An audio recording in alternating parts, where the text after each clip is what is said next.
Morning. Today I'm going to talk about multiple choice tips. Hey Cole. Hey Jackson.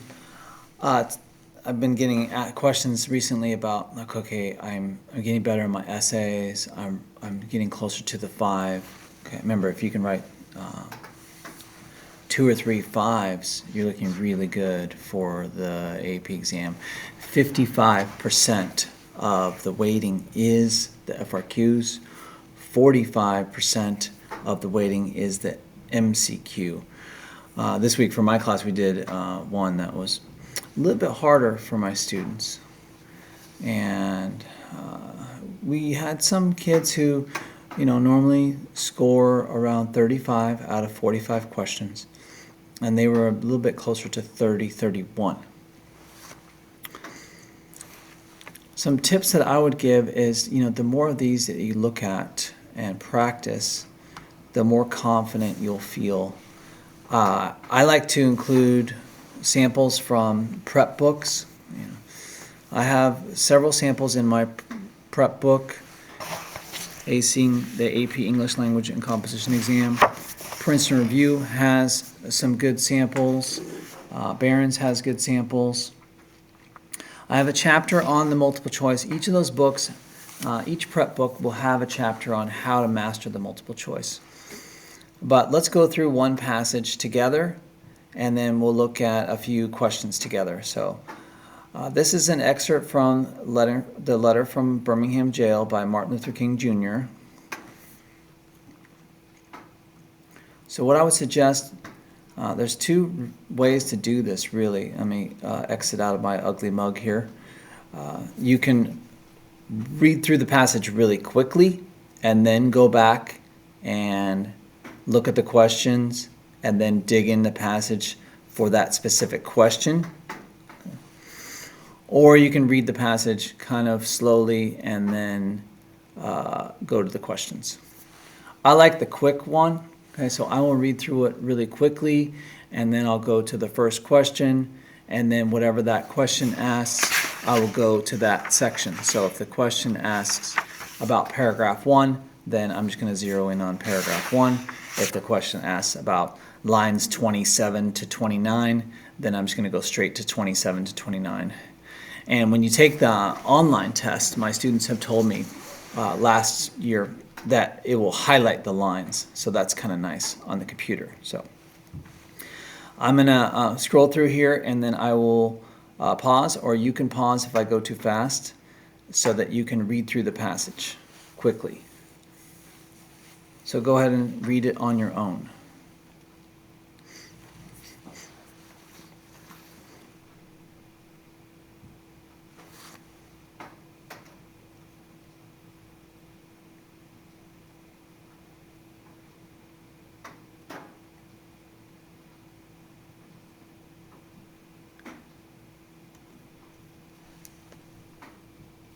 Scroll up to paragraph 2, and I will attach this so you can open it up on your computer and read it on your computer, or you can read it off the YouTube screen, whichever is easier for you.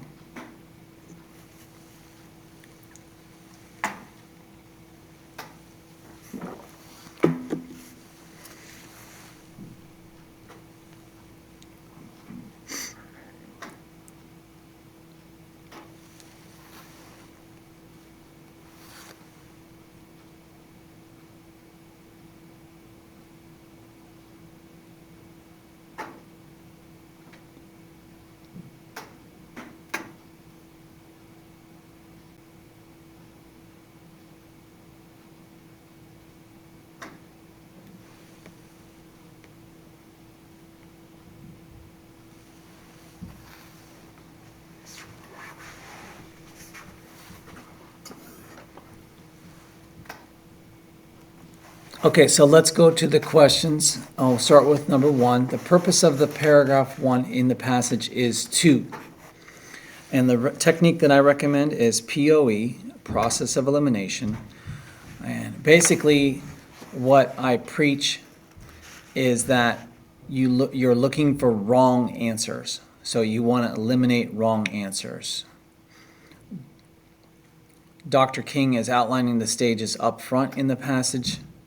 So you can see A, B, and C are all too general. So I would eliminate them as wrong answers. And then I would just go to D and E. The College Board often puts answer choices that are too specific or too broad. So when I wrote this set of questions, I wrote E as too narrow. So that's a wrong answer. It's not just self-reflection and self-purification, but he's outlining the various stages involved in a non-violent campaign. And this is something, that Cesar Chavez later mirrored. So that takes care of number 1. Scroll down to question 2. According to the passage, why does the author advocate for nonviolent direct action? Unfortunately, this one is a little bit broad. It's not a specific line question or paragraph question. So hopefully you didn't read the passage too fast, that you didn't pick up on that, but you probably got his sort of theme of nonviolent direct action from the passage, and then you can do POE or process of elimination. If not, you can reread sections of the passage that you felt like you brushed over too quickly. So for this one, let's go through A, create violent tension in society for immediate change. Could be, so I won't eliminate that right away. B, to cause chaos, confusion. That's completely false. That's not his goal. C, to force a confrontation and establish creative tension. Oh, I do remember that phrase, creative tension. So that could be it. And he does want to force a confrontation. He doesn't want to allow the white leaders in the community to be able to avoid a confrontation. So that is looking good. And then D, to undermine negotiation efforts and provoke authorities. That's completely false. I would eliminate that. And then E, to befuddle racist leaders in local government. The phrase racist leaders is a bit inflammatory. I like the word befuddle, but that is not it either. Okay, so let's eliminate that. So then then we have narrowed it down. We have a really good chance now. We have 50% chance. Instead of 1 in 5, we have 1 in 2. And C looks like the best answer if you go back and look at the passage and you see that that's part of what he's trying to do. And he restates that in the concluding half of the paragraph or passage. Let's scroll down to number 3. Number 3, question 3, in paragraph 2. I like this because, again, if you're running out of time and you get to a question like this, and let's say this is question 45, and you didn't feel confident about your reading of the last passage in the multiple choice, this is a question you could probably take a stab at and have good odds because you just have to reread paragraph 2. And again, as my students have told me last year, if you're doing the online version, it will highlight paragraph 2 for you. So you can just reread that really closely and then look for the rhetorical choice. Okay, so in paragraph 2, the dark shadow of deep disappointment sentence includes what rhetorical choice?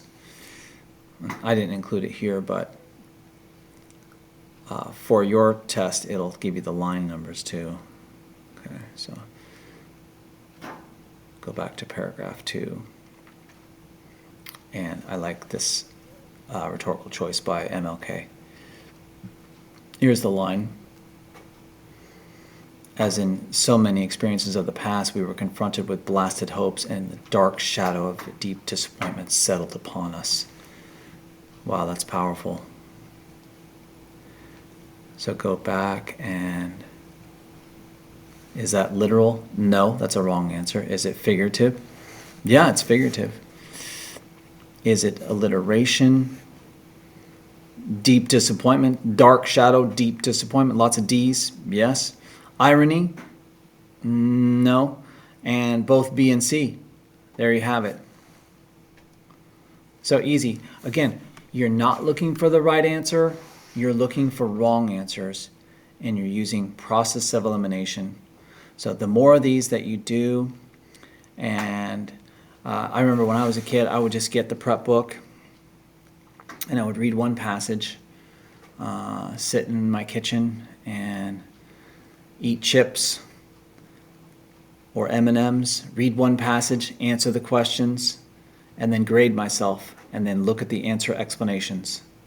Those are provided. I hope this has been helpful. Thanks, everybody.